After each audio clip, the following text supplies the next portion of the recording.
BTech let 2025 notification എത്തിയിട്ടുണ്ട്. അപ്പോൾ diploma കഴിഞ്ഞു, ഇനി നമുക്ക് ബിടെക് ആണ് നമുക്ക് നേടിയെടുക്കേണ്ടതായിട്ടുള്ള അടുത്തത് എന്ന ലക്ഷ്യത്തിൽ നിൽക്കുന്ന കുട്ടികളാണ് നിങ്ങളെങ്കിൽ നിങ്ങൾ എല്ലാവരും ഈ ഒരു നോട്ടിഫിക്കേഷൻ വെയിറ്റ് ചെയ്തിരിക്കുകയായിരിക്കും അല്ലേ. അപ്പോൾ ഒടുവിൽ അത് എത്തിയിട്ടുണ്ട്. അപ്പോൾ നമ്മുടെ എക്സാം നോട്ടിഫിക്കേഷൻ ഇപ്പോൾ ഓൺ ആണ്. അപ്പോൾ നമുക്കറിയാം ഇതിന്റെ ഒരു കൃത്യമായിട്ടുള്ള സിലബസ് നമുക്ക് പഠിക്കേണ്ടതുണ്ട്. അപ്പോൾ എല്ലാ ബ്രാഞ്ചിലുള്ള ആൾക്കാർക്കും ഒരൊറ്റ എക്സാം ആണ് ഇത് വരുന്നുണ്ടാവുക. ഈ ഒരൊറ്റ എക്സാം ക്ലിയർ ചെയ്തുകൊണ്ട് നല്ല റാങ്കിൽ എത്തിക്കൊണ്ട് നമ്മൾ ആഗ്രഹിക്കുന്ന രീതിയിലുള്ള ഒരു എഞ്ചിനീയറിംഗ് കോളേജിലേക്ക് നിങ്ങളുടെ ബിടെക് എന്ന് പറയുന്ന സ്വപ്നമാണ് നമ്മൾ ഇനി നേടിയെടുക്കാനായിട്ട് പോകുന്നത്. അപ്പോൾ നോട്ടിഫിക്കേഷൻ വന്നിട്ടുണ്ട്. ആ നോട്ടിഫിക്കേഷന്റെ കൂടെ നമുക്കിത് എന്തൊക്കെയാണ് ഈ ഒരു എക്സാമിനേഷൻ വേണ്ടിയിട്ട് നമുക്ക് പഠിക്കേണ്ടത് എന്നുള്ളത് സിലബസ് ആയിട്ട് നമുക്ക് തന്നിട്ടുണ്ട്. അപ്പോൾ ഡിപ്ലോമ ക്വാളിഫിക്കേഷൻ നോക്കിയേ, +2 കഴിഞ്ഞിട്ട് നമുക്ക് ലാറ്ററൽ എൻട്രി വഴി കയറിയ ആയിട്ടുള്ള ആൾക്കാർക്കും അതുകൂടാതെ നമുക്കറിയാം 3 ഇയർ നോക്കി ഡിപ്ലോമ കഴിഞ്ഞിട്ടുള്ള കുട്ടികൾക്കും നമുക്ക് ഈ ഒരു ഒറ്റ എക്സാം തന്നെയാണ് വരുന്നത്. ദാറ്റ് മീൻസ് അവിടെ ഒരേ ഒരു സിലബസ് തന്നെയാണ്. ഏത് ബ്രാഞ്ച് ആയാലും നമ്മൾ ഈ സെയിം സിലബസിൽ തന്നെയാണ് നമ്മൾ പഠിക്കേണ്ടത് എന്നുള്ള കാര്യം നമുക്കറിയാം. അപ്പോൾ അങ്ങനെയാണെങ്കിൽ നമുക്ക് ഡീറ്റെയിൽഡ് ആയിട്ടുള്ള സിലബസ് എന്തൊക്കെയാണെന്നുള്ളതും എന്തൊക്കെയാണ് പഠിക്കേണ്ടത് എന്നുള്ള കാര്യങ്ങളൊക്കെയാണ് നമ്മൾ ഇന്നത്തെ ഈ ഒരു സെഷനിൽ കൃത്യമായിട്ട് പറയാനായിട്ട് ഉദ്ദേശിക്കുന്നത്. നമുക്കറിയാം ടോട്ടൽ നമുക്ക് ഒരു 6ഓളം സബ്ജക്റ്റുകളാണ് വരുന്നത്. മെയിൻലി നമുക്ക് 8 പറയാമെങ്കിൽ നമുക്ക് 6 ചുരുക്കി കഴിഞ്ഞാൽ നമുക്ക് ഒന്നാമത്തെ സബ്ജക്റ്റ് ആയിട്ട് വരുന്നത് basics of civil and mechanical engineering എന്ന് പറയുന്ന സബ്ജക്റ്റ് ആണ്. അപ്പോൾ അതിൽ വരുന്നത് ടോട്ടൽ 30 മാർക്സ് ആണ് നമുക്ക് ഈ ഒരു ഭാഗത്ത് നിന്ന് ചോദിക്കാൻ വരാൻ പോകുന്നത്. അതുപോലെ തന്നെ basics of electrical and electronics എന്ന് പറയുന്നത് 30 മാർക്കിന് ക്വസ്റ്റ്യൻ വരുന്നുണ്ടാവും. കൂടാതെ പ്രോഗ്രാമിംഗ് ഇൻ സി നമ്മളെല്ലാവരും വെയിറ്റ് ചെയ്തിരുന്നത് ഈ പറയുന്ന ഒരു സിലബസ് വരാൻ തന്നെയാണ്. കാരണം എന്താണ്, നമുക്കറിയാം ഇത്തവണ നമ്മളെ സിലബസ് റിവൈസ് ചെയ്തു. ബിടെക് നമുക്കറിയാം ബിടെക്കിന്റെ 2024 റിവൈസ് ചെയ്ത സമയത്ത് അവിടെ കൃത്യമായിട്ട് തന്നെ പൈത്തൺ ലാംഗ്വേജിലേക്കാണ് ആ ഒരു സിലബസ് റിവൈസ് ചെയ്തിട്ടുണ്ടായിരുന്നത്. അപ്പോൾ അതുകൊണ്ട് നമുക്കിന്ന് ലെറ്റിലേക്ക് വരുന്ന സമയത്ത് ലാറ്ററൽ എൻട്രി എക്സാമിലേക്ക് വരുന്ന സമയത്ത് ഈ ഒരു സിലബസിൽ എന്തെങ്കിലും ചേഞ്ച് ഉണ്ടാകുമോ ഇല്ലയോ എന്നുള്ള കാര്യത്തിലായിരുന്നു നമുക്ക് എല്ലാവരും സംശയത്തിൽ ഉണ്ടായിരുന്നത്. അതുകൊണ്ട് തന്നെ നോക്കി വളരെ പ്രതീക്ഷയോടെ നമുക്ക് അങ്ങനെ കാത്തിരുന്നത് പോലെ തന്നെ നമുക്ക് ആ ഒരു സിലബസ് നോക്കി പ്രോഗ്രാമിംഗ് സി തന്നെയാണ് എന്നുള്ളതാണ് ഉറപ്പ് വരുത്തി തന്നിട്ടുള്ളത്. അപ്പൊ ദാറ്റ് മീൻസ് അവിടെ പ്രോഗ്രാമിംഗ് ഇൻ സി തന്നെയാണ് വരുന്നുണ്ടാവുക. അത് 15 മാർക്കിനാണ് അവിടെ വെയിറ്റേജ് കൊടുത്തിട്ടുള്ളത്. കൂടാതെ എഞ്ചിനീയറിംഗ് മെക്കാനിക്സിൽ നിന്ന് 15 മാർക്കും മാത്തമാറ്റിക്സിൽ നിന്ന് വളരെ ഇമ്പോർട്ടന്റ് ആയിട്ട് നോക്കി വെക്കേണ്ട മാത്തമാറ്റിക്സിൽ നിന്ന് 20 മാർക്കിന് ക്വസ്റ്റ്യൻസ് ആണ് വരുന്നുണ്ടാവുക. അതുകൂടാതെ നോക്കിയാ ഇംഗ്ലീഷ് എന്ന് പറയുന്ന നമ്മുടെ ആ കമ്മ്യൂണിക്കേഷൻ യൂസ് ചെയ്യുന്ന ലാംഗ്വേജിൽ നിന്ന് തന്നെ 10 മാർക്കിന് ക്വസ്റ്റ്യൻസ് ആണ് അവിടെ ചോദിക്കാനുള്ളത്. അപ്പോൾ ഇവിടെ നോക്കിക്കഴിഞ്ഞാൽ ടോട്ടൽ നമുക്ക് ഉണ്ടാവുക 120 മാർക്സ് ആണ്. ഈ 120 മാർക്സ് കംപ്ലീറ്റ് ചെയ്യാനായിട്ട് നമുക്ക് വേണ്ടത് 2 മണിക്കൂർ അല്ലെങ്കിൽ നോക്കി 120 മിനിറ്റ് ആണ് നമുക്ക് തരുന്നത്. ഇവിടുത്തെ ഏറ്റവും വലിയ പ്രത്യേകത എന്ന് പറയുന്നത് നമുക്ക് എന്തില്ലടാ നോക്കി എല്ലാ കോമ്പറ്റീവ് എക്സാംസിന് ഉള്ളത് പോലെ ഇവിടെ എന്തില്ല, നെഗറ്റീവ് മാർക്ക് സിസ്റ്റം നമുക്ക് കഴിഞ്ഞ വർഷം മുതൽ അവർ എടുത്തു കളഞ്ഞിട്ടുണ്ട്. അപ്പോൾ നെഗറ്റീവ് മാർക്ക് ഇല്ലാതെ ആ ഒരു ടെൻഷൻ ഇല്ലാതെ തന്നെ എല്ലാ ക്വസ്റ്റ്യൻസും കൃത്യമായിട്ട് ആൻസർ ചെയ്തുകൊണ്ട് നല്ലൊരു റാങ്കിലേക്ക് എത്താൻ നിങ്ങൾക്ക് സിമ്പിൾ ആയിട്ട് സാധിക്കും. അപ്പോൾ ഇനി നമുക്ക് വേണ്ടത് എന്തൊക്കെയാണ് ഈ ഒരു എക്സാം നമ്മൾ പഠിക്കാൻ വേണ്ടി തീരുമാനിച്ചിട്ടുണ്ട്. ഇനി പഠനം നന്നായിട്ട് തന്നെ മുന്നോട്ട് കൊണ്ടുപോകേണ്ടതുണ്ട്. ദാറ്റ് മീൻസ് നമുക്ക് ഇനി ഒരേ ഒരു മാസം നോക്കി കുറഞ്ഞ ദിവസങ്ങൾ മാത്രമാണ് നമ്മൾ എക്സാമിലേക്ക് ഉണ്ടാവുക. അപ്പോൾ ഏകദേശം ഒരു മെയ് 22 അല്ലെങ്കിൽ 20 കൂടി എന്ത് ചെയ്യാണ് നമ്മൾ ഈ ഒരു പറഞ്ഞിട്ടുള്ള ഒരു നോട്ടിഫിക്കേഷൻ കംപ്ലീറ്റ് ലാസ്റ്റ് ഡേറ്റ് ആകും. അതിനുശേഷം നമുക്കിവിടെ ആകെ അവർക്ക് ചെയ്യേണ്ടതായിട്ടുള്ള കുറച്ച് കാര്യങ്ങൾ മാത്രമാണ് ഉണ്ടാവുക. ദാറ്റ് മീൻസ് ഒരു June 2nd week okay, June 1 അല്ലെങ്കിൽ ജൂൺ 2nd വീക്കിലായിട്ട് നമ്മുടെ ഈ ഒരു എക്സാം നമ്മൾ പ്രതീക്ഷിക്കുന്നുണ്ട്. നമുക്കറിയാം എല്ലാ എഞ്ചിനീയറിംഗ് നോക്കിയ കോളേജുകളിലും ഏറ്റവും വലിയൊരു പ്രശ്നമായിട്ട് ഇതുവരെ കണ്ടിട്ടുണ്ടായിരുന്നത് എന്തായിരുന്നു, ഈ ഒരു ലെറ്റ് കയറുന്ന കുട്ടികൾക്ക് നോക്കി മതിയായിട്ടുള്ള അധ്യയനം കിട്ടാതെ വരുന്ന ഒരു അവസ്ഥ ഉണ്ടാവാറുണ്ട് എല്ലാ വർഷവും. അപ്പോൾ അതൊക്കെ മാറ്റിക്കൊണ്ട് വളരെ നേരത്തെ തന്നെ ഈ ഒരു അഡ്മിഷൻ പ്രൊസീജിയർ കംപ്ലീറ്റ് ചെയ്യാൻ വേണ്ടിയിട്ടാണ് നമ്മൾ ഗവൺമെന്റ് ഇത്തവണ വളരെ നേരത്തെ തന്നെ കാര്യങ്ങളൊക്കെ ചെയ്തിട്ടുള്ളത്. അതുകൊണ്ട് നമ്മൾ പ്രതീക്ഷിക്കുന്നത് ഒരു ജൂൺ 2nd വീക്കിന്റെ അപ്പുറത്തേക്ക് എക്സാം ഉണ്ടാവാൻ സാധ്യതയില്ല. അപ്പോൾ നമ്മുടെ മുന്നിലേക്ക് ഇനി ഉണ്ടാവുന്നുണ്ടാവാം മാക്സിമം പോയാല് ഒരു 50 ദിവസമായിരിക്കും അല്ലെ.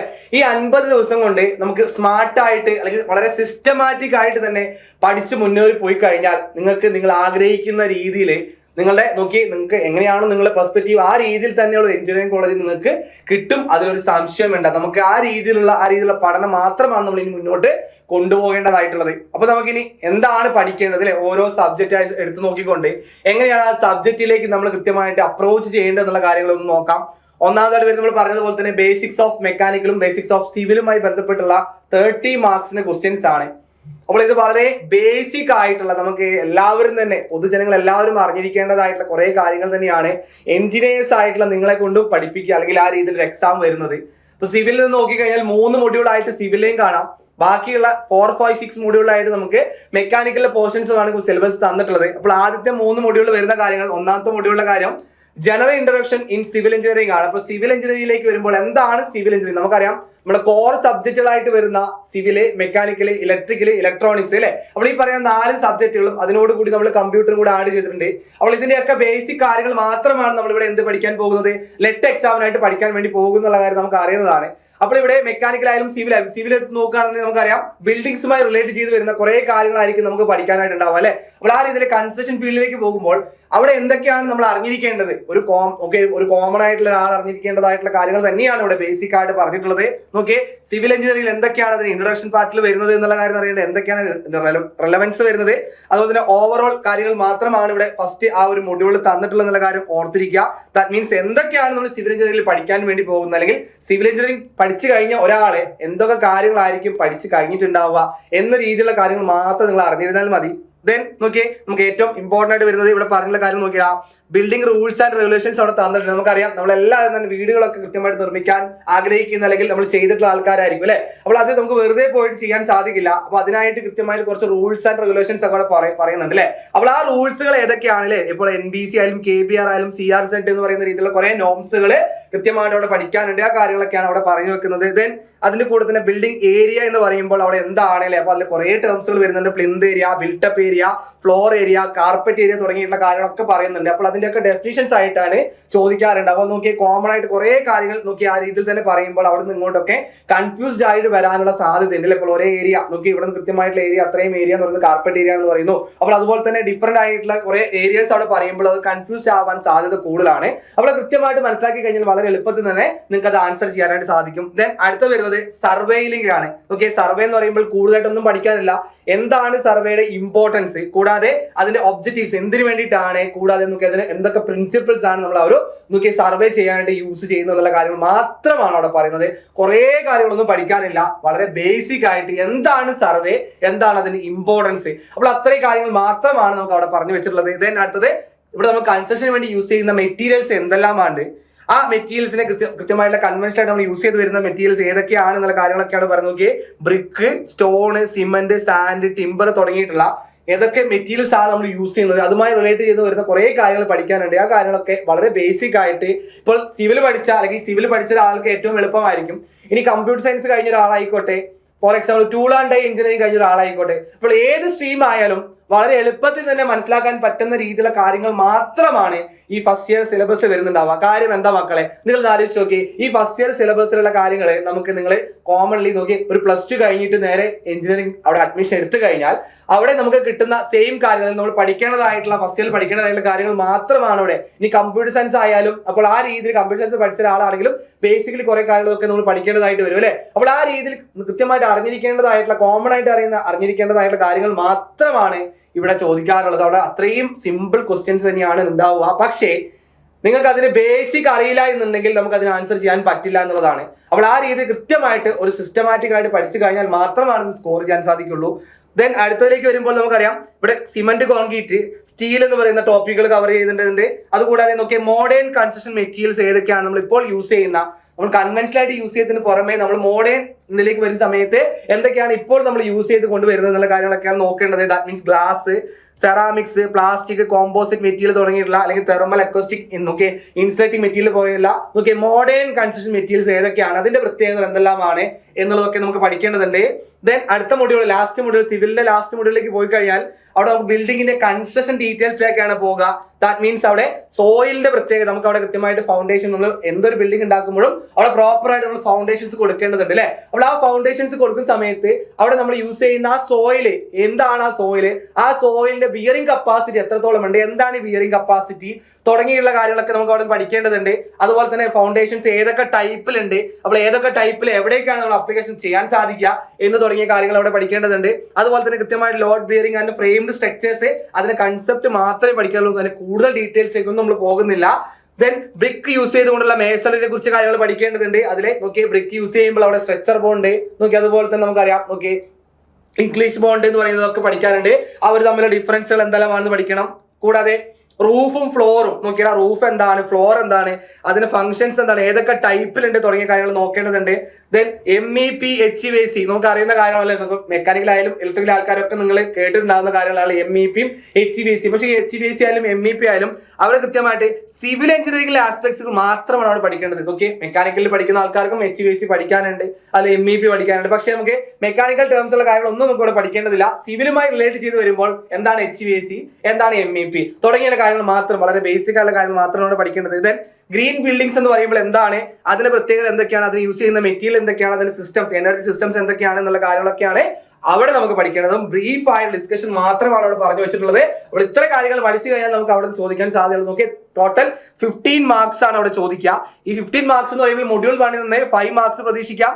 ദെൻ മൊഡ്യൂൾ 2ലേക്ക് വരുമ്പോൾ അടുത്ത 5 മാർക്സ് പ്രതീക്ഷിക്കാം.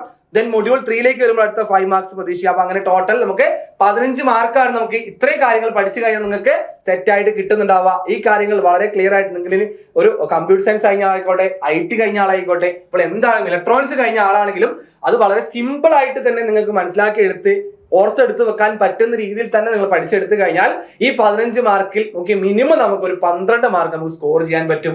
അതിലൊരു സംശയം വേണ്ട, അത് ക്ലിയർ ആണ് മക്കളെ. ദെൻ അടുത്ത നമുക്ക് മെക്കാനിക്കലിലേക്ക് വന്നു കഴിഞ്ഞാൽ മെക്കാനിക്കലിലെ ബേസിക് ആയിട്ടുള്ള വളരെ ബേസിക് ആയിട്ടുള്ള കാര്യങ്ങൾ മാത്രമാണ് പഠിക്കേണ്ടത്. ഫസ്റ്റത്തെ ആ ഒരു 4ാമത്തെ മൊഡ്യൂൾ പറഞ്ഞു വെച്ചിട്ടുള്ളത് തെർമോഡൈനാമിക്സിൽ വരുന്ന സൈക്കിൾസ് എന്തെല്ലാം ആണെന്നുള്ളതാണ്. അതിന് മുന്നേ നമ്മൾ എഞ്ചിനിൽ നമുക്കിവിടെ എന്താണ് ഒരു എഞ്ചിൻ ഏതൊക്കെ ടൈപ്പിലുണ്ട് നോക്കിയേ. ഓരോ എഞ്ചിൻ, ദാറ്റ് മീൻസ് ഇവിടെ നമുക്ക് യൂസ് ചെയ്യുന്നത് ഒരു പെട്രോൾ എഞ്ചിൻ ആയിക്കോട്ടെ, ഡീസൽ യൂസ് ചെയ്യുന്ന എഞ്ചിൻ ആയിക്കോട്ടെ, ഇവർ തമ്മിലുള്ള ഡിഫറൻസുകൾ എന്തെല്ലാമാണ് തുടങ്ങിയുള്ള കാര്യങ്ങളൊക്കെയാണ് നമ്മൾ അവിടെ ആദ്യം എഞ്ചിൻസിന്റെ സൈഡിൽ നിന്ന് പഠിക്കുക. അതിനെ കൂടെ തന്നെ നമുക്ക് ഈ എഞ്ചിൻസ് എല്ലാം വർക്ക് ചെയ്യുന്നത് as per some cycles use ചെയ്തുകൊണ്ടാണ്, സ്റ്റാൻഡേർഡ് സൈക്കിൾസ് യൂസ് ചെയ്തുകൊണ്ടാണ്. ആ സൈക്കിൾസിലേക്ക് വരുമ്പോൾ കാർനോട്ട് സൈക്കിൾ എന്താണ്, അതുപോലെ ഓട്ടോ സൈക്കിൾ എന്താണ്, ദെൻ അടുത്ത് വരുന്ന ഡീസൽ സൈക്കിൾ എന്താണെന്നുള്ള കാര്യങ്ങളൊക്കെ നമുക്ക് അവിടെ നിന്ന് പഠിക്കേണ്ടതുണ്ട്. അത് കൂടാതെ അതിന് കുറച്ച് ക്വസ്റ്റ്യൻസ് നോക്കി ന്യൂമറിക്കൽ ആയിട്ടുള്ള ചോദ്യങ്ങളും ചോദിക്കാറുണ്ട്. ഇവിടെ എത്രത്തോളം ഹീറ്റ് ആഡ് ചെയ്യപ്പെട്ടിട്ടുണ്ട്, എത്രത്തോളം ഹീറ്റ് അവിടെ റിജക്ട് ചെയ്യപ്പെട്ടിട്ടുണ്ട്, ആ രീതിയിലുള്ള ക്വസ്റ്റ്യൻസ്. നമുക്കറിയാം എഞ്ചിൻ വർക്ക് ചെയ്യുന്നത് എങ്ങനെയാണെന്നുള്ള കാര്യങ്ങളൊക്കെ പഠിച്ചിട്ടുണ്ടാവും അല്ലേ. അപ്പോൾ ആ എഞ്ചിൻ പഠിക്കുന്ന സമയത്ത് അവിടെ കൃത്യമായിട്ട് നമുക്ക് അവിടെ ഒരു ഹീറ്റ് ആഡ് ചെയ്യേണ്ടതുണ്ട്. ഈ കൊടുത്തിട്ടുള്ള ഹീറ്റ് അനുസരിച്ച് നമുക്ക് കുറച്ച് വർക്ക് നമുക്ക് കിട്ടും. ആ വർക്കിൽ നിന്ന് ബാക്കി വരുന്ന ഹീറ്റ് പുറത്തേക്ക് എന്ത് ചെയ്യാറുണ്ട്, റിജക്ട് ചെയ്യാറുണ്ട്. അപ്പോൾ ഈ പറയുന്ന കാര്യങ്ങളൊക്കെ കൃത്യമായിട്ടൊന്ന് ഒരു ഓർഡറിൽ നമ്മൾ പഠിച്ചെടുത്ത് കഴിഞ്ഞാൽ ഇത് നമുക്ക് എത്രത്തോളം ക്വസ്റ്റ്യൻസ്, ന്യൂമറിക്കൽ ക്വസ്റ്റ്യൻസ് ആയിക്കോട്ടെ, വളരെ സിമ്പിൾ ആയിട്ട് നിങ്ങൾക്ക് ആൻസർ ചെയ്യാൻ സാധിക്കും. അതിലൊരു സംശയം വേണ്ട മക്കളെ. ദെൻ അടുത്ത് നമുക്ക് ഇവിടെ വന്നു കഴിഞ്ഞാൽ നോക്കി അവിടെ എഫിഷ്യൻസിന്റെ കാര്യങ്ങളിലേക്ക് പഠിക്കാനുണ്ട്. ദാറ്റ് മീൻസ് അവിടെ നമുക്ക് അവിടെ വരുന്ന IC എഞ്ചിൻസിന്റെ ഡെഫിനിഷൻസ് മാത്രം. ഓക്കെ, എഫിഷ്യൻസി എന്ന് പറയുമ്പോൾ അവിടെ ഡീറ്റെയിൽ ആയിട്ട് ഡെറിവേഷൻസിലേക്ക് ഒന്നും പോകാനില്ല, അതിന്റെ ഡെഫിനിഷൻസ് മാത്രമാണ് പഠിക്കേണ്ടതായിട്ടുള്ളത്. ദാറ്റ് മീൻസ് അവിടെ നമുക്ക് യൂസ് ചെയ്യുന്ന കൂളിംഗ് സിസ്റ്റവും നോക്കിയാൽ എയർ കൂളിംഗ് സിസ്റ്റം, അതുപോലെ തന്നെ നോക്കിയാൽ ലൂബ്രിക്കേറ്റ് സിസ്റ്റംസ് എന്തെല്ലാം ആണെന്നുള്ള കാര്യങ്ങളൊക്കെ പഠിക്കാൻ നമ്മൾ CI എഞ്ചിൻ ആയാലും SI എഞ്ചിൻ ആയാലും നമുക്ക് വളരെ കൃത്യമായിട്ട് നമ്മൾ എല്ലാവരും വണ്ടികൾ യൂസ് ചെയ്യുന്ന ആൾക്കാരാണ് അല്ലെ. അപ്പോൾ ഈ യൂസ് ചെയ്യുന്ന ആൾക്കാരായതുകൊണ്ട് തന്നെ നിങ്ങൾക്ക് ഇൻട്രസ്റ്റഡ് ആയിട്ടുള്ള കുറെ കാര്യങ്ങൾ അവിടെ നിന്ന് പഠിക്കുന്നുണ്ട്. അപ്പോൾ ഈ പഠിക്കുന്ന കാര്യങ്ങളെല്ലാം വളരെ ബേസിക് ആയിട്ട് നിങ്ങൾ കൃത്യമായിട്ട് പഠിച്ചെടുത്ത് കഴിഞ്ഞാൽ അവിടെ നിന്നുള്ള മാർക്ക് നമുക്ക് ഉറപ്പുവരുത്താൻ സാധിക്കും. അതുപോലെ തന്നെ നമുക്ക് ഇനി കോമൺലി വരുന്ന CRDI എന്താണ്, MPFI എന്താണ്, അതുപോലെ തന്നെ നമുക്ക് ഹൈബ്രിഡ് എഞ്ചിൻ എന്ന് പറയുമ്പോൾ എന്താണ് അതിന്റെ പ്രത്യേകത, അതിനൊക്കെ ബേസിക് ആയിട്ടുള്ള കാര്യങ്ങൾ മാത്രമാണ് പഠിക്കുക. അപ്പോൾ കോമൺലി നമുക്ക് CRDI MPFI എന്നൊക്കെ പറയുമ്പോൾ അതിന്റെ ഫുൾ ഫോം ആണ് ഇതുവരെ ചോദിച്ചിട്ടുള്ളത്. അപ്പോൾ ആ കാര്യങ്ങൾ കൃത്യമായിട്ട് നമ്മൾ പഠിച്ചു വെക്കാം. അതുമായി റിലേറ്റ് ചെയ്യുന്ന കാര്യങ്ങൾ എന്തൊക്കെയാണെന്നുള്ള കാര്യം ഒന്ന് നോക്കി വെക്കാം. ദെൻ അടുത്ത മൊഡ്യൂളിലേക്ക് പോയാൽ റെഫ്രിജറേഷൻ. നമുക്കറിയാം ചൂടുള്ള കാലങ്ങളിൽ നമുക്ക് കൃത്യമായിട്ട് നമുക്ക് ആവശ്യമായിട്ടുള്ള കാര്യങ്ങളാണല്ലേ റെഫ്രിജറേറ്റർ ആയിട്ടുള്ള നോക്കി ആ ഒരു ഡിവൈസിനെ പറ്റി പഠിക്കാന്നുള്ളത്. ദാറ്റ് മീൻസ് അവിടെ വരുമ്പോൾ എന്താണ് അതിന് റെഫ്രിജറേഷൻ എന്ന് പറയുന്നത് ബേസിക് ഡെഫിനിഷൻ പഠിക്കേണ്ടതുണ്ട്. അതിന്റെ നോക്കി റെഫ്രിജറേഷൻ യൂസ് ചെയ്യുന്ന യൂണിറ്റ് എന്താണ്, ടൺ ഓഫ് റെഫ്രിജറേഷൻ നമ്മൾ പറയാറില്ല അല്ലേ. അപ്പോൾ ഈ ടൺ ഓഫ് റെഫ്രിജറേഷൻ എന്ന് പറയുന്നത് ഡെഫൈൻ ചെയ്തിട്ടുള്ളത് എങ്ങനെയൊക്കെയാണ്, അതുപോലെ തന്നെ ഇവിടെ കൃത്യമായിട്ട് ഏത് വർക്കിംഗ് പ്രിൻസിപ്പിൾ അനുസരിച്ചിട്ടാണ് ഈ ഒരു റെഫ്രിജറേഷൻ വർക്ക് ചെയ്യുന്നത് എന്നുള്ള കാര്യം നമ്മൾ പഠിക്കേണ്ടതുണ്ട്. വേപ്പർ കമ്പഷൻ സൈക്കിൾ എന്ന് പറയുമ്പോൾ എന്താണ്, അതിന്റെ ഡിസ്കഷൻ മാത്രമാണ്, ഡെറിവേഷൻ ഒന്നും ആവശ്യമില്ല, പ്രോബ്ലംസും നമ്മൾ അവിടെ ചെയ്യേണ്ടതായിട്ട് വരുന്നില്ല. ദെൻ അടുത്തത് വരുമ്പോൾ സൈക്കോമെട്രിയിലേക്ക് വന്നു കഴിഞ്ഞാൽ എന്താണ് ഡ്രൈ സ്റ്റീം എന്താണ് wet steam, dew point temperature എന്താണ്, dry bulb temperature, wet bulb temperature, അതുപോലെ തന്നെ ഡ്യൂ പോയിന്റ് ടെമ്പറേച്ചർ എന്താണ്, സ്പെസിഫിക് ഹ്യൂമിഡിറ്റി എന്താണ്, റിലേറ്റീവ് ഹ്യൂമിഡിറ്റി എന്താണ്, കൂളിംഗ് ആൻഡ് ഡീഹ്യൂമിഡിഫിക്കേഷൻ നടക്കുമ്പോൾ എന്തൊക്കെയാണ് അവിടെ സംഭവിക്കുന്ന കാര്യങ്ങളൊക്കെ അറിയേണ്ടതുണ്ട്. ദെൻ അവിടെ ഒരു central air conditioner layout എന്തെല്ലാമാണ് തുടങ്ങിയുള്ള കാര്യങ്ങളാണ് ഇവിടെ മൊഡ്യൂൾ 5 ചോദിക്കാൻ സാധ്യതയുള്ളത്. അപ്പോൾ അവിടെ ഒന്നും പേടിക്കണം മക്കളെ, വളരെ എളുപ്പത്തിൽ തന്നെ ആർക്കും പഠിച്ചെടുക്കാൻ പറ്റുന്ന രീതിയിൽ തന്നെ ആ കാര്യങ്ങൾ മാത്രമേ അവിടെ ചോദിച്ചിട്ടുള്ളൂ. ആ കാര്യങ്ങൾ കൃത്യമായിട്ട് നിങ്ങൾക്ക് മനസ്സിലാക്കി സ്കോർ ചെയ്യാൻ സാധിക്കുന്നതാണ്. ദെൻ അടുത്ത മൊഡ്യൂളിലേക്ക് പോകുകയാണെങ്കിൽ അതിന് മുന്നേ നമുക്ക് റെസിപ്രോക്കേറ്റിംഗ് പമ്പ്, നമുക്ക് റെഫ്രിജറേഷൻ ആ ഒരു മൊഡ്യൂൾ വരുന്ന കാര്യങ്ങൾ തന്നെയാണ്. ഡിഫറെന്റ് ടൈപ്സ് ഓഫ് പമ്പുകളുണ്ട്. ആ പമ്പുകളുടെ വർക്കിംഗ് എന്താണെന്നുള്ള കാര്യം നമുക്ക് അറിയേണ്ടതുണ്ട്.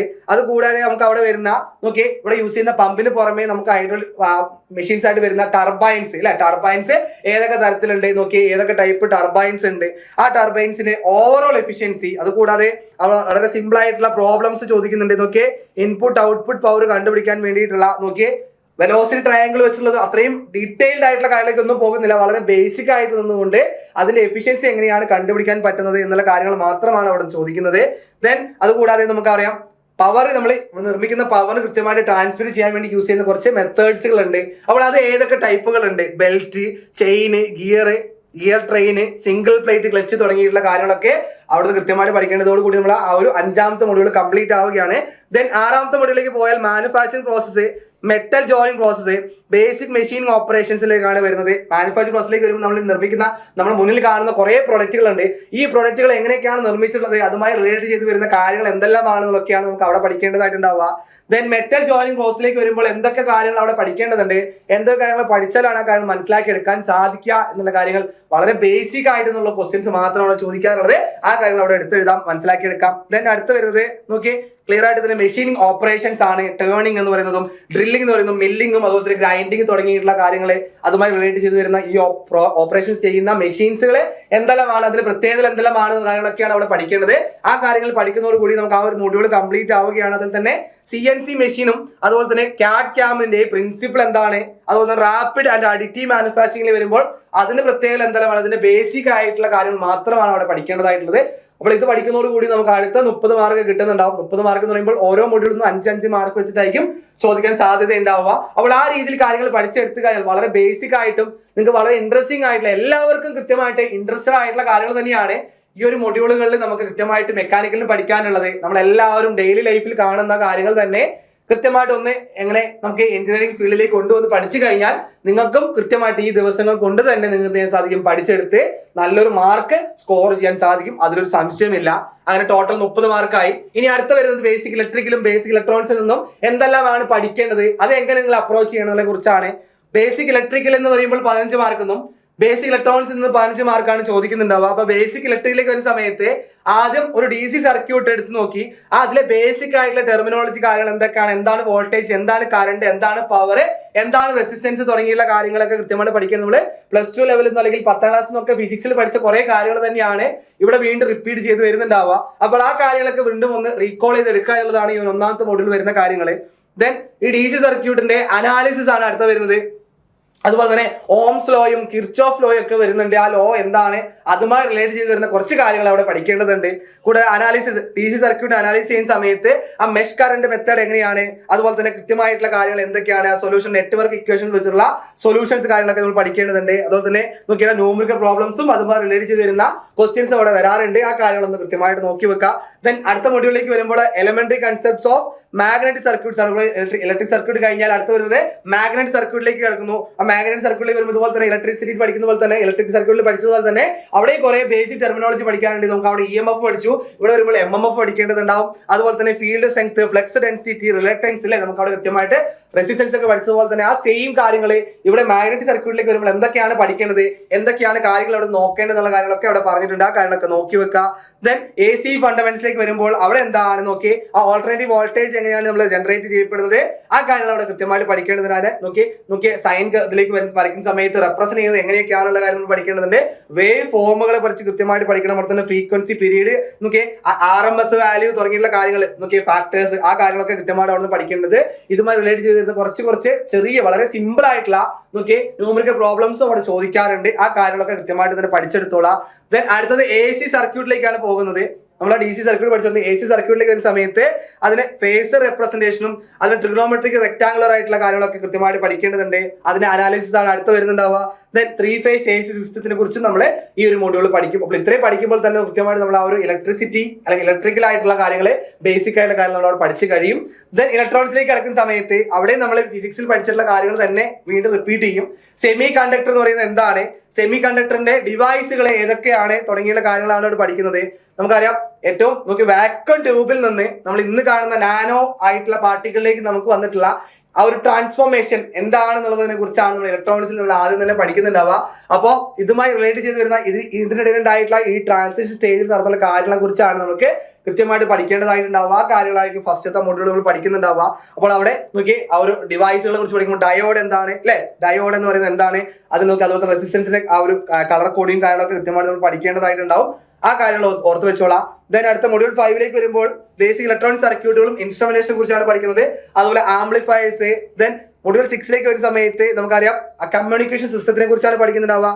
ദാറ്റ് മീൻസ് അവിടെ ഈ കമ്മ്യൂണിക്കേഷൻ സിസ്റ്റം നമുക്ക് അതിന് എവല്യൂഷൻ എങ്ങനെയാണ് എത്തിയത് നമുക്കറിയാം. ഇപ്പോൾ നമ്മൾ 5G ആ രീതിയിലേക്ക് എത്തിയിട്ടുണ്ട് അല്ലെ. അപ്പോൾ അത്രത്തോളം ആ കമ്മ്യൂണിക്കേഷൻ സിസ്റ്റം വളർന്നു വന്നിട്ടുള്ളത് എന്താണ്, എവിടെ നിന്നാണ് തുടങ്ങിയത്, ഇപ്പോൾ എവിടെ എത്തി നിൽക്കുന്നു തുടങ്ങിയിട്ടുള്ള കാര്യങ്ങൾ ബന്ധപ്പെട്ടുള്ള കുറച്ച് ബേസിക് ആയിട്ടുള്ള കാര്യങ്ങളാണ് നമ്മൾ ഇവിടെ നിന്ന് അറിഞ്ഞു പോകേണ്ടതായിട്ടുള്ളത്. ദെൻ റേഡിയോ കമ്മ്യൂണിക്കേഷനിൽ വന്നു കഴിഞ്ഞാൽ അവിടെ തന്നെ AM and FM എന്ന് തുടങ്ങിയത് കാര്യങ്ങളൊക്കെ എന്തൊക്കെയാണ് തുടങ്ങിയിട്ടുള്ള കാര്യങ്ങളൊക്കെ ഒന്ന് പഠിക്കേണ്ടതുണ്ട്. അപ്പോൾ ഇവിടെ വരുന്ന സമയത്ത് നമുക്കറിയാം സിവിൽ കഴിഞ്ഞൊരു വിദ്യാർത്ഥിയാണെങ്കിൽ ഈ പറയുന്ന കാര്യങ്ങളെ കുറിച്ചൊന്നും ബേസിക് ആയിട്ടുള്ള കാര്യങ്ങൾ നിങ്ങൾ പഠിച്ചിട്ടുണ്ടാവില്ല. പക്ഷേ നിങ്ങൾ കൃത്യമായിട്ട് പഠിക്കേണ്ടതുണ്ട്. പഠിച്ചു കഴിഞ്ഞാൽ മാത്രമായിരിക്കും നിങ്ങൾക്ക് നല്ലൊരു സ്കോർ ചെയ്യാനായിട്ട് സാധിക്കുന്നുണ്ടാവും അല്ലെ. അപ്പോൾ ഞാൻ പറഞ്ഞതുപോലെ തന്നെ ഏറ്റവും ബേസിക് ആയിട്ട് നിങ്ങൾ ഈ പഠിച്ചിട്ടില്ല എന്ന് പറഞ്ഞ് നിങ്ങൾ മാറ്റി നിർത്താതെ ഇതെല്ലാം നമുക്ക് ആവശ്യമായിട്ടുള്ള കാര്യങ്ങളാണ്. നമ്മൾ കറണ്ട് സിറ്റുവേഷൻ എന്ന് പറയുന്നത് നോക്കിയാൽ വളരെ ടെക്നോളജിയുമായി റിലേറ്റ് ചെയ്ത് കിടക്കുന്ന ആൾക്കാരാണ് നമ്മളെല്ലാവരും അല്ലെ. നിങ്ങൾക്ക് ആലോചിച്ച് നോക്കി, നിങ്ങൾക്ക് ഇനി ഒരു ദിവസം ഈ സ്മാർട്ട് ഫോൺ എടുത്ത് ഒഴിവാക്കി ജീവിക്കുക എന്ന് പറയുന്നത് എളുപ്പമായിട്ടുള്ള കാര്യമാണ്. അപ്പോൾ അത്രത്തോളം ടെക്നോളജിയുമായിട്ട് നമ്മൾ റിലേറ്റ് ചെയ്ത് കിടക്കുന്ന ആൾക്കാരായതുകൊണ്ട് തന്നെ ഈ പറയുന്ന കാര്യങ്ങളൊക്കെ ഇലക്ട്രോണിക്സ് ബന്ധപ്പെട്ട് വരുന്നതായതുകൊണ്ട് തന്നെ എന്തൊക്കെയാണെന്നുള്ളതും എങ്ങനെയൊക്കെയാണെന്നുള്ളതും കൃത്യമായിട്ട് നമുക്ക് എല്ലാവർക്കും പഠിക്കേണ്ടതായിട്ടുള്ള ആവശ്യം തന്നെയാണ്. അപ്പോൾ അതുകൊണ്ട് ആ രീതിയിൽ തന്നെ ഓർത്ത് വെച്ചുകൊണ്ട് വളരെ ബേസിക് ആയിട്ടുള്ള കാര്യങ്ങൾ മാത്രമാണ് ഇവിടെ നമുക്ക് പഠിക്കേണ്ടതായിട്ടുള്ളത്. അപ്പോൾ ഈ കാര്യങ്ങൾ പഠിക്കുന്നതോടുകൂടി നമുക്ക് ഓൾ ടോട്ടൽ ഒരു 30 മാർക്സും കൂടി നമുക്ക് കിട്ടുകയാണ്. ദാറ്റ് മീൻസ് ഇലക്ട്രിക്കിൽ നിന്ന് 15 മാർക്കും 15 മാർക്ക് ഇലക്ട്രോണിക്സിൽ നിന്നുമായിരിക്കും ചോദിക്കുന്നുണ്ടാവുക. അപ്പോൾ ഇത്രയും പഠിക്കുമ്പോൾ തന്നെ ഓൾ ടോട്ടൽ ഒരു 60 മാർക്കിന് കാര്യങ്ങളിലേക്ക് നമ്മൾ എത്തി. അതായത് കൺവെൻഷനൽ ആയിട്ടുള്ള എഞ്ചിനീയറിംഗ് ഫീൽഡിൽ നിന്ന് ചോദിക്കുന്നത് 60 മാർക്കിന് ക്വസ്റ്റ്യൻസ് ആണ് എന്നുള്ള കാര്യം ഓർത്തിരിക്കുക. ദെൻ അടുത്തതിലേക്ക് പോയി കഴിഞ്ഞാൽ നോക്കിയേ, വളരെ കൃത്യമായിട്ട് നമ്മൾ പ്രതീക്ഷയോടെ കാത്തിരുന്നുണ്ടായിട്ടുള്ള കാര്യങ്ങളായിരുന്നു അല്ലെ. അപ്പോൾ പ്രോഗ്രാമിംഗ് C എന്ന് പറയുമ്പോൾ കമ്പ്യൂട്ടർ റിലേറ്റഡ് ആയിട്ടുള്ള കാര്യങ്ങളാണ്. അപ്പോൾ ഇവിടെ വരുന്ന സമയത്ത് അതിന്റെ ലാംഗ്വേജും കാര്യങ്ങളാണ്. നമുക്ക് C എന്ന് പറയുന്ന ലാംഗ്വേജിനെ കുറിച്ചാണ് നമ്മൾ പഠിക്കുന്നത്. നമ്മൾ കൃത്യമായിട്ട് എന്താണ് നമുക്ക് അവിടെ ഇൻപുട്ട് ചെയ്ത് കൊടുക്കേണ്ടത്, ആ ഇൻപുട്ട് ചെയ്ത് കൊടുക്കുന്ന കാര്യങ്ങൾക്ക് അനുസരിച്ചിട്ടാണ് ആ കമ്പ്യൂട്ടർ വർക്ക് ചെയ്യുന്നുണ്ടാവുക അല്ലെ. അപ്പോൾ ആ രീതിയിലേക്ക് വരുമ്പോൾ ആ ഒരു കമ്മ്യൂണിക്കേഷൻ നമ്മൾ കൃത്യമായിട്ട് പഠിക്കേണ്ടതായിട്ടുണ്ട്. അപ്പോൾ അങ്ങനെ എന്തൊക്കെയാണ് ഇവിടെ പഠിക്കേണ്ടതെന്നുള്ള കാര്യങ്ങളാണ് നമ്മൾ പറഞ്ഞിട്ടുള്ളത്. ഫസ്റ്റ് ഓഫ് ഓൾ നമുക്ക് അതിന്റെ ബേസിക് കമ്പ്യൂട്ടർ ഹാർഡ്വെയറും സോഫ്റ്റ്വെയറും എന്തൊക്കെയാണ് അതിന്റെ ടൂൾസുകൾ, അത് എന്തൊക്കെയാണ് കാര്യങ്ങൾ വരുന്നതെന്നുള്ള കാര്യങ്ങളെ കുറിച്ചൊക്കെ പഠിക്കേണ്ടതുണ്ട്. ദെൻ അതുപോലെ തന്നെ പ്രോഗ്രാമിംഗിന്റെ ഏറ്റവും ബേസിക് ആയിട്ടുള്ള കാര്യങ്ങൾ നമുക്കിവിടെ കമ്മ്യൂണിക്കേഷൻ നമ്മൾ യൂസ് ചെയ്യുന്ന പ്രോഗ്രാം എന്താണ്, അതിന്റെ ബേസിക് ആയിട്ടുള്ള കാര്യങ്ങളാണ് രണ്ടാമത്തെ മൊഡ്യൂൾ വരുന്നുണ്ടാവുക. ദാറ്റ് മീൻസ് അവിടെ C പ്രോഗ്രാമായി റിലേറ്റ് ചെയ്ത് വരുന്ന കാര്യങ്ങളാണ് അതിൽ വരുന്നുണ്ടാവുക. ദെൻ ഓപ്പറേറ്റേഴ്സും എക്സ്പ്രഷൻസും കാര്യങ്ങളൊക്കെ ആ ഒരു മൊഡ്യൂളിൽ തന്നെ വരുന്നുണ്ടാവും. കൺട്രോൾ ഫ്ലോ സ്റ്റേറ്റ്മെന്റുകളും കൃത്യമായിട്ട് വരുന്നുണ്ടാവും എന്നുള്ള കാര്യം ഓർത്തിരിക്കുക. മൊഡ്യൂൾ 3 പോകുമ്പോൾ അറേ എന്താണ്, സ്ട്രിംഗ് എന്താണ് തുടങ്ങിയ കാര്യങ്ങൾ പഠിക്കേണ്ടതായിട്ടുണ്ടാവും. ദെൻ മൊഡ്യൂൾ 4 എത്തുമ്പോൾ അവിടെ വർക്കിംഗ് വിത്ത് ഫംഗ്ഷൻസും, ദെൻ മൊഡ്യൂൾ 5 വരുമ്പോൾ ബേസിക്സ് ഓഫ് പോയിന്റ് തുടങ്ങിയുള്ള കാര്യങ്ങളാണ് പഠിക്കുന്നുണ്ടാവുക. ഓൾ ടോട്ടൽ 15 മാർക്കാണ്. ഓരോ മൊഡ്യൂളിലും നമുക്ക് ഏകദേശം ഒരു 3 മാർക്കിന്റെ ക്വസ്റ്റ്യൻ നമ്മൾ പ്രതീക്ഷിക്കുന്നുണ്ട്. അങ്ങനെ 5 മൊഡ്യൂള് മൊത്തം ടോട്ടൽ 15 മാർക്കിന്റെ ക്വസ്റ്റ്യൻ ആയിരിക്കും ചോദിക്കുന്നുണ്ടാവുക. അപ്പോൾ ആ രീതി കാര്യങ്ങളൊക്കെ എല്ലാം കൃത്യമായിട്ട് തന്നെ പഠിച്ചെടുത്തോളാം, മനസ്സിലാക്കി വെച്ചോളാം. ഓക്കെ അല്ലേ. ദെൻ അടുത്ത നമുക്ക് ഇമ്പോർട്ടന്റ് ആയിട്ട് വരുന്നത് എഞ്ചിനീയറിംഗ് മെക്കാനിക്സ് എന്ന് പറയുന്ന സബ്ജക്റ്റ് ആണ്. സിവിൽ ആയാലും മെക്കാനിക്കലായാലും ഓൾറെഡി നമ്മളെ സിലബസിൽ കരിക്കുലത്തിൽ നിങ്ങൾ പഠിച്ചിട്ടുള്ള സബ്ജക്റ്റ് ആണ് അല്ലേ എഞ്ചിനീയറിംഗ് മെക്കാനിക്സ് എന്ന് പറയുന്നത്. അപ്പൊ അതുകൊണ്ട് തന്നെ അതിന്റെ ബേസിക് കാര്യങ്ങൾ ഏകദേശം സിവിൽ കഴിഞ്ഞ കുട്ടികൾക്കും മെക്കാനിക്കൽ കഴിഞ്ഞ കുട്ടികൾക്കും കിട്ടിയിട്ടുണ്ടാവും. പക്ഷേ നിങ്ങൾ ബാക്കിയുള്ള ഇലക്ട്രിക്കലായാലും ഇലക്ട്രോണിക്സ് ആയാലും കമ്പ്യൂട്ടർ സയൻസ് കഴിഞ്ഞ കുട്ടികളാണെന്നുണ്ടെങ്കിലും നിങ്ങളും ഈ കാര്യങ്ങളൊക്കെ പഠിച്ചിട്ടുണ്ട്. നിങ്ങൾ ചെറിയ ക്ലാസ്സുകൾ അല്ലെങ്കിൽ +2 സയൻസ് എടുത്ത കുട്ടികളാണെന്നുണ്ടെങ്കിൽ നിങ്ങൾ എല്ലാവരും തന്നെ ഈ പറയുന്ന ബേസിക് ആയിട്ടുള്ള കാര്യങ്ങളിലൂടെ കടന്നു പോയിട്ടുള്ള ആൾക്കാരായിരിക്കും. അപ്പോൾ അതുകൊണ്ട് തന്നെ ഇത് നോക്കി അവർക്ക് മാത്രം ഒരു എഡ്ജ് കിട്ടുന്ന കാര്യങ്ങളായിട്ട് കാണേണ്ട കാര്യമില്ല. അവർ ഒരു സെമ്മിൽ ഒരു സബ്ജക്റ്റ് ആയിട്ട് പഠിച്ചു എന്ന് മാത്രം. പക്ഷേ നിങ്ങളെ കയ്യിലും ഈ പറഞ്ഞ കാര്യങ്ങളൊക്കെ ഓൾറെഡി ഉണ്ട്. നിങ്ങളുടെ ഡേ ടു ഡേ ലൈഫിൽ നടക്കുന്ന കാര്യങ്ങളുമായിട്ട് റിലേറ്റ് ചെയ്ത് കിടക്കുന്ന കാര്യങ്ങൾ തന്നെയാണ് ഇവിടെയും നമ്മൾ പഠിക്കുന്നത്. അപ്പോൾ എഞ്ചിനീയറിംഗ് മെക്കാനിക്സിൽ പറയുമ്പോൾ അവിടെ 15 മാർക്കാണ് ചോദിക്കുക. ആ 15 മാർക്കിൽ ഫസ്റ്റ് അതിന്റെ നോക്കി ഇൻട്രൊഡക്ഷൻ പാർട്ടാണ്. എന്തൊക്കെയാണ് മെക്കാനിക്സിൽ വരുന്നത്, എഞ്ചിനീയറിംഗ് മെക്കാനിക്സ് പറഞ്ഞാൽ എന്താണ്, സ്റ്റാറ്റിക്സുമായി റിലേറ്റ് ചെയ്ത് കിടക്കുന്ന സ്റ്റേറ്റ് ഓഫ് റെസ്റ്റിൽ ഉണ്ടാകുന്ന സമയത്ത് അവിടെയുള്ള കാര്യങ്ങളെ കുറിച്ചാണ് നമ്മൾ പഠിക്കുന്നുണ്ടാവുക. അവിടെ പാരലൽ ലോ, ഈക്വിലിബ്രിയം ലോ, അതുപോലെ തന്നെ സൂപ്പർ പൊസിഷൻ പ്രിൻസിപ്പിൾ തുടങ്ങിയ കാര്യങ്ങളൊക്കെ നമ്മൾ പഠിക്കേണ്ടതായിട്ടുണ്ട്. ആ കാര്യങ്ങളൊക്കെ കൃത്യമായിട്ട് ഒരു ഫ്രീ ബോഡി ഡയഗ്രം വരച്ചുകൊണ്ട് കാര്യങ്ങൾ പഠിച്ചെടുക്കുക.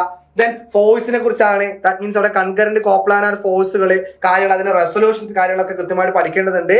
അതുപോലെ തന്നെ വേരിങ്നെസ് തിയറം ഓഫ് മൊമെന്റ്സ് കാര്യങ്ങളൊക്കെ നമ്മൾ പഠിക്കും. ദെൻ മൊഡ്യൂൾ 2 വരുമ്പോൾ അവിടെ ഫ്രിക്ഷനുമായി റിലേറ്റ് ചെയ്ത കാര്യമാണ്. ദാറ്റ് മീൻസ് നമുക്ക് നടന്നു പോകാനായിട്ട് നമുക്ക് ഹെൽപ്ഫുൾ ആയിട്ട് വരുന്ന കാര്യമാണ് ഈ ഫ്രിക്ഷൻ എന്ന് പറയുന്നത്. അപ്പോൾ ഈ ഫ്രിക്ഷനുമായി റിലേറ്റ് ചെയ്ത് വരുന്ന കാര്യങ്ങളാണ് രണ്ടാമത്തെ മൊഡ്യൂളിൽ പഠിക്കേണ്ടത്. ദെൻ അടുത്തത് പാരലൽ കോപ്ലാനാർ ഫോഴ്സുകൾ വരുമ്പോൾ എന്തൊക്കെയാണ്, ആ കാര്യങ്ങൾ എങ്ങനെ പഠിക്കാം എന്നുള്ളതാണ് രണ്ടാമത്തെ മൊഡ്യൂൾ വരുന്നത്.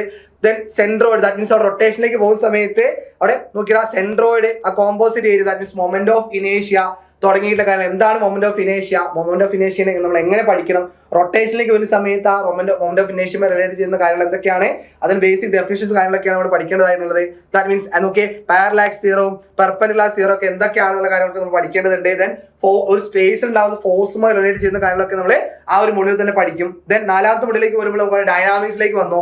ദാറ്റ് മീൻസ് റെക്ടിലിനിയർ ട്രാൻസ്ലേഷനും അതുപോലെ തന്നെ കൈനമാറ്റിക്സിലെ ഇക്വേഷൻസ് ആണ് കൃത്യമായിട്ട് നമ്മൾ പഠിക്കേണ്ടതായിട്ടുള്ളത്. ആ കാര്യങ്ങളൊക്കെ നമ്മൾ ആ ഒരു മൊഡ്യൂളിൽ പഠിക്കുന്നുണ്ടാവും.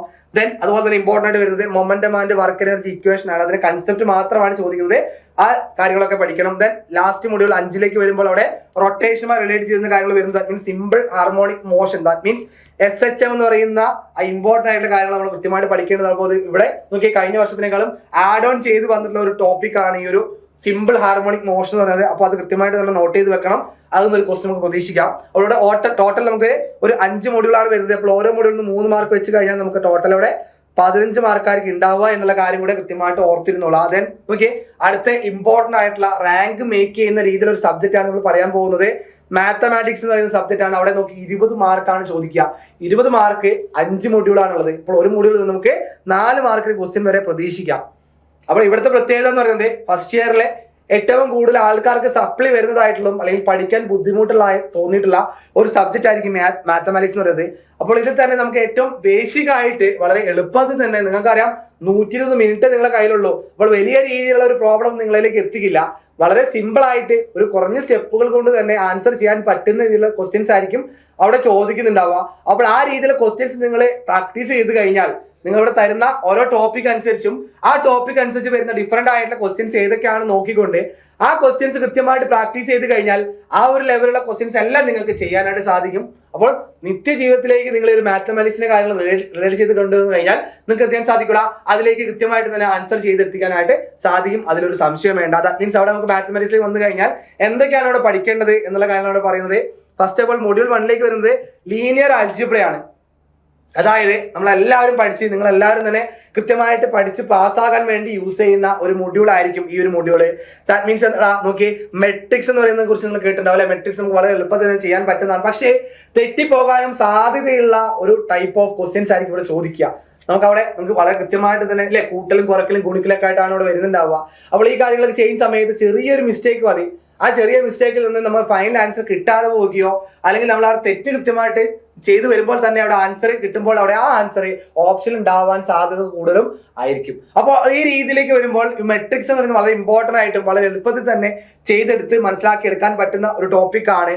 അതിൽ നിന്ന് കൃത്യമായിട്ട് നമ്മൾ പഠിക്കേണ്ടതായിട്ടുള്ള. അടുത്ത വരുന്നത് multi variable calculation, that means ഡിഫറൻസിയേഷനും ഇന്റഗ്രേഷനുമാണ്. അപ്പോൾ എല്ലാവരും പേടിയോടെ കാണുന്ന ഡിഫറൻസിയേഷനും ഇന്റഗ്രേഷനുമാണ് അടുത്ത മൊഡ്യൂളിൽ വരുന്നത്. പക്ഷേ ആ പേടി ഒന്ന് മാറ്റി നിർത്തി ഈ കാര്യങ്ങൾ എന്താണെന്ന് മനസ്സിലാക്കി അതിന് ബേസിക് ഒന്ന് പഠിച്ചു കഴിഞ്ഞാൽ ഇത് വളരെ എളുപ്പമായിരിക്കും. ഇതിന്റെ അപ്പുറത്തേക്ക് ഒന്നും പഠിക്കേണ്ടതായിട്ടില്ല. അത്രയും സിമ്പിൾ ആയിട്ട് തന്നെ നിങ്ങൾ കൃത്യമായിട്ട് പഠിച്ചെടുക്കാവുന്നതേ ഉള്ളൂ. അപ്പോൾ അത് എങ്ങനെയാണ്, അതിന്റെ ലിമിറ്റിന്റെ കൺസെപ്റ്റ് എന്താണ്, കണ്ടിന്യൂറ്റി ഫംഗ്ഷൻസ് എങ്ങനെയൊക്കെയാണ് വരുന്നത്, അവിടെ 2 വേരിയബിൾസുമായി ബന്ധപ്പെട്ട് വരുമ്പോൾ എങ്ങനെയാണ് ഇത് ചെയ്യുന്നത് എന്നുള്ള കാര്യങ്ങളൊക്കെ നമ്മൾ അവിടെ നിന്ന് പഠിക്കേണ്ടതുണ്ട്. ദെൻ അടുത്ത സീക്വൻസ് ഓഫ് സീരീസ് ആണ്, സീക്വൻസ് ആൻഡ് സീരീസ് ആണ് വരുന്നത്. ദാറ്റ് മീൻസ് അതിൽ കൃത്യമായിട്ട് നമ്മളെ ടൈലർ സീരീസും അത് നമുക്ക് പ്രൂഫ് ഒന്നും ആവശ്യമില്ല. ആ രീതിയിലുള്ള കാര്യങ്ങളൊക്കെ അവിടെ പഠിക്കേണ്ടതുണ്ട്. അപ്പോൾ നിങ്ങൾക്ക് സീക്വൻസ് ആൻഡ് സീരീസുമായി ആ വരുന്ന കാര്യങ്ങളാണ് നമുക്ക് അടുത്ത മൊഡ്യൂളിൽ പഠിക്കുന്നത്. ഓക്കെ, ഓയിലർ ഫോർമുലയും ഫോറിയർ സീരീസ് ഒക്കെയാണ് കൂടുതൽ പഠിക്കേണ്ടതായിട്ടുണ്ടാവുക. ആ കാര്യങ്ങളൊക്കെ ഓർത്ത് വെച്ചോളാം. ദെൻ അടുത്ത് വരുന്നത് കാൽക്കുലസ് ആൻഡ് വെക്ടർ ഫംഗ്ഷൻസ് ആണ്. അപ്പോൾ കാൽക്കുലസ് വരുമ്പോൾ നോക്കി വെക്ടർ എന്ന് പറയുന്ന ആ ഒരു കൺസെപ്റ്റ് എന്താണെന്നും അതുമായി റിലേറ്റ് ചെയ്ത് വരുന്ന കാര്യങ്ങളുമാണ് ഈ ഒരു മൊഡ്യൂൾ പഠിക്കുന്നുണ്ടാവുക. നോക്കി കൃത്യമായിട്ട് തന്നെ നോക്കി ആ കാര്യങ്ങൾക്ക് വെക്ടറിന്റെ ഫംഗ്ഷനും കാര്യങ്ങളൊക്കെ നമുക്ക് കൃത്യമായിട്ട് പഠിച്ചെടുക്കുക, മനസ്സിലാക്കി വെക്കുക. ദെൻ അടുത്ത മൊഡ്യൂളിലേക്ക് വരുമ്പോൾ ഓർഡിനറി ഡിഫറൻഷ്യൽ ഇക്വേഷൻസിലും അതുപോലെ ലാപ്ലേസ് ട്രാൻസ്ഫോമും ഫോറിയർ ട്രാൻസ്ഫോമേഴ്സും ഇത്രയും കാര്യങ്ങൾ ഒരൊറ്റ മൊഡ്യൂളായിട്ട് വെച്ചിരിക്കുകയാണ്. അപ്പോൾ കുറച്ച് ലെങ്തി ആയിട്ടുള്ള ഒരു മൊഡ്യൂളാണ് നമ്മൾ കമ്പാരിറ്റീവ്ലി വരുന്നുണ്ടാവുക. ഇപ്പോൾ ലാപ്ലേസ് ട്രാൻസ്ഫോമിലേക്ക് വരുമ്പോൾ കുറേയധികം കാലം അവിടെ പഠിക്കേണ്ടതുണ്ട്. ഫോറിയർ ട്രാൻസ്ഫോർമേഷനിൽ വരുമ്പോൾ അവിടെയും കുറേ കാലം പഠിക്കാനുണ്ട്. അപ്പോൾ ആ കാര്യങ്ങൾ കൃത്യമായിട്ട് പഠിച്ചു കഴിഞ്ഞാൽ ഇതിനുള്ള മാർക്ക് നമുക്ക് വളരെ സിമ്പിൾ ആയിട്ട് തന്നെ ആൻസർ ചെയ്യാൻ സാധിക്കാവുന്നതേ ഉള്ളൂ. അപ്പോൾ ആ കാര്യങ്ങൾ കൃത്യമായിട്ട് പഠിച്ചു കഴിഞ്ഞാൽ നമുക്ക് ടോട്ടൽ ഒരു 20 മാർക്സ് നമുക്ക് ഇവിടെ വളരെ സിമ്പിൾ ആയിട്ട് നിങ്ങൾക്ക് നേടിയെടുക്കാൻ സാധിക്കും എന്നുള്ള കാര്യം ഓർത്തിരിക്കാം. ദെൻ ലാസ്റ്റ് വരുന്നത് ഇംഗ്ലീഷ് എന്ന സബ്ജക്റ്റ് ആണ്. ഈ ഇംഗ്ലീഷ് എന്ന സബ്ജക്റ്റിലേക്ക് വരുമ്പോൾ നമുക്കറിയാം ടോട്ടൽ 10 മാർക്കിന്റെ ക്വസ്റ്റ്യൻ വരുന്നുണ്ടാവും. ഈ 10 മാർക്കിന്റെ ക്വസ്റ്റ്യനിലെ 5 മാർക്കിന്റെ ക്വസ്റ്റ്യൻ വരുന്നുണ്ടാവുക എങ്ങനെയായിരിക്കണം, നമുക്കൊരു പാസേജ് തന്ന് ആ പാസേജുമായി റിലേറ്റ് ചെയ്ത് വരുന്ന കുറച്ച് ക്വസ്റ്റ്യൻസ് നമുക്ക് കൃത്യമായിട്ട് തന്നിട്ടുണ്ടാവും. അപ്പോൾ ആ പാസേജ് വായിച്ച് ആ 5 മാർക്ക് നമുക്ക് വളരെ സിമ്പിൾ ആയിട്ട് തന്നെ ചെയ്തെടുക്കാവുന്നതേ ഉള്ളൂ. ബാക്കി വരുന്ന 5 മാർക്ക് നോക്കിയേ ബേസിക് ഗ്രാമർ എന്നുള്ള ക്വസ്റ്റ്യൻസ് ആണ്. ദാറ്റ് മീൻസ് +2 സ്റ്റാൻഡേർഡിലുള്ള ജനറൽ ഇംഗ്ലീഷുമായി റിലേറ്റ് ചെയ്ത് വരുന്ന കാര്യങ്ങളാണ് ബേസിക് ഗ്രാമറുമായി റിലേറ്റ് ചെയ്ത് വരുന്ന ക്വസ്റ്റ്യൻസ് നമുക്ക് പാസീവ് ആക്റ്റീവ് വോയിസ് ഉള്ള കാര്യങ്ങളൊക്കെ പഠിച്ചിട്ടുണ്ട് അല്ലേ. അതൊരു ക്വസ്റ്റ്യൻ ടാഗ് തുടങ്ങിയ കാര്യങ്ങളൊക്കെയാണ് ആ ബേസിക് ഗ്രാമറിൽ വരുന്നുണ്ടാവുക. അപ്പോൾ അതുമായി റിലേറ്റ് ചെയ്ത് വരുന്ന കാര്യങ്ങളാണ് നമുക്ക് ആ ഒരു 10 മാർക്സ് നമുക്ക് കിട്ടാനായിട്ട് യൂസ് ചെയ്യേണ്ടത് എന്നുള്ള കാര്യം ഓർത്തിരിക്കുക. അപ്പോൾ ഇത്രയുമാണ് 120 മാർക്കിന് ചോദിക്കുക. 120 മാർക്കിന് നമുക്ക് 120 ക്വസ്റ്റ്യനാണ് വരുന്നുണ്ടാവുക. അപ്പൊ നമുക്കറിയാം ഏത് ബ്രാഞ്ചുമായാലും കൃത്യമായിട്ട് പഠിച്ചു കഴിഞ്ഞാൽ ഈ പറഞ്ഞ കാര്യങ്ങളൊക്കെ വളരെ സിമ്പിൾ ആയിട്ട് ആൻസർ ചെയ്ത് നിങ്ങൾക്ക് നിങ്ങളുടെ ആഗ്രഹിക്കുന്ന ഒരു എഞ്ചിനീയറിംഗ് കോളേജിലേക്ക് എത്താനായിട്ട് സാധിക്കുന്ന രീതിയിലുള്ള റാങ്കിലേക്ക് എത്താൻ സാധിക്കും. അപ്പൊ അതുകൊണ്ട് സിസ്റ്റമാറ്റിക് ആയിട്ട് പഠിക്കുക. ഇനി ഒരു ദിവസം നിങ്ങൾക്ക് നിങ്ങളുടെ മുന്നിൽ കളയാനില്ല. എല്ലാ ദിവസവും കൃത്യമായിട്ട് ഒരു സമയം കണ്ടെത്തി ആ സമയം കൃത്യമായിട്ട് യൂസ് ചെയ്തുകൊണ്ട് തന്നെ പഠിച്ചെടുക്കാനായിട്ട് സാധിക്കുക. ആ രീതി തന്നെ വർക്കൗട്ട് ചെയ്യുക. അപ്പോൾ മാത്തമാറ്റിക്സ് പഠിക്കുന്ന സമയത്ത് വെറുതെ വായിച്ച് പഠിക്കാതെ അത് പ്രാക്ടീസ് ചെയ്യുക.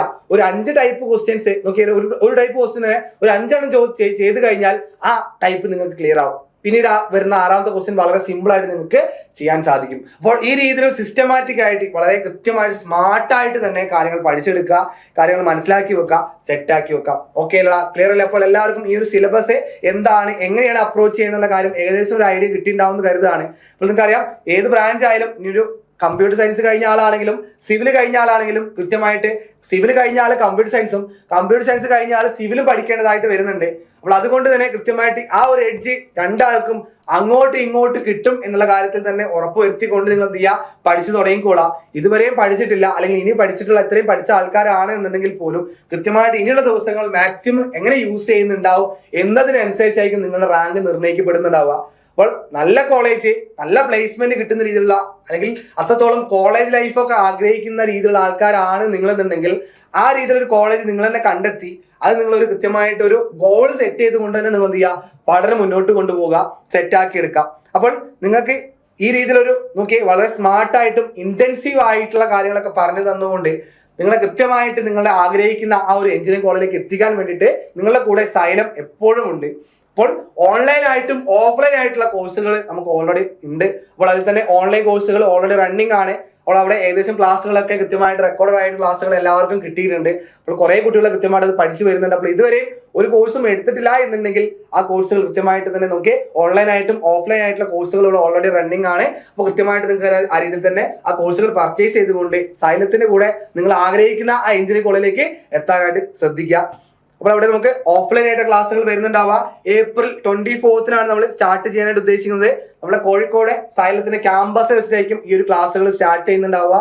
അപ്പോൾ ഓഫ്ലൈൻ ആയിട്ട് പഠിച്ചുകൊണ്ട് ക്രാഷ് കോഴ്സ് ആണ്. ദാറ്റ് മീൻസ് അത്രത്തോളം നമുക്ക് ഇന്റൻസീവ് ആയിട്ടുള്ള ക്വസ്റ്റ്യനെയർ ആയിരിക്കും നമ്മൾ കൂടുതലും ഡിസ്കസ് ചെയ്യുന്നുണ്ടാവുക. അപ്പോൾ ക്വസ്റ്റ്യൻസ് മാത്രമായിരിക്കില്ല, കൃത്യമായിട്ട് ഈ ഒരു സമയം കൊണ്ട് തന്നെ, ഈ ചുരുങ്ങിയ സമയം കൊണ്ട് തന്നെ കൃത്യമായിട്ടുള്ള കൺസെപ്റ്റുകൾ നിങ്ങൾ ഇപ്പോൾ കണ്ടിട്ടുള്ള അത്രയും കൺസെപ്റ്റുകൾ നിങ്ങളിലേക്ക് എത്തിച്ച് അപ്പോൾ നിങ്ങൾ തന്നെ അവിടെ കൃത്യമായി ഇന്റൻസീവ് ആയിട്ടുള്ള ക്വസ്റ്റ്യൻസുകൾ ചെയ്തുകൊണ്ട് നിങ്ങളെ മാക്സിമം ആ ഒരു പാറ്റേണുമായി റിലേറ്റ് ചെയ്തുകൊണ്ട് കൃത്യമായിട്ട് പഠിപ്പിച്ചെടുക്കുക എന്നുള്ളതാണ് ഞങ്ങളുടെ ലക്ഷ്യം. അപ്പൊ നല്ല റാങ്കിലേക്ക് എത്താൻ ഈ ഒരു ഓഫ്ലൈൻ എന്ന് പറയുന്ന നിങ്ങൾ ഈ രീതിയിൽ തന്നെ നിങ്ങൾ ഡയറക്റ്റ് ആയിട്ട് ക്ലാസ്സുകൾ വന്ന് കണ്ടുകൊണ്ട് കൃത്യമായിട്ട് ചെയ്യാൻ പറ്റുന്ന രീതിയിൽ തന്നെ നിങ്ങൾ മാക്സിമം വർക്കൗട്ട് ചെയ്ത് കഴിഞ്ഞാൽ ഒരു റാങ്ക് നോക്കി ആദ്യത്തെ 10ൽ നിങ്ങൾ ഒരാളാകും എന്നത് സംശയമില്ല. ആ രീതിയിൽ ഒരു സ്ട്രോങ് ഡിറ്റർമിനേഷൻ തന്നെ നിങ്ങൾ പഠിച്ചു തുടങ്ങുക.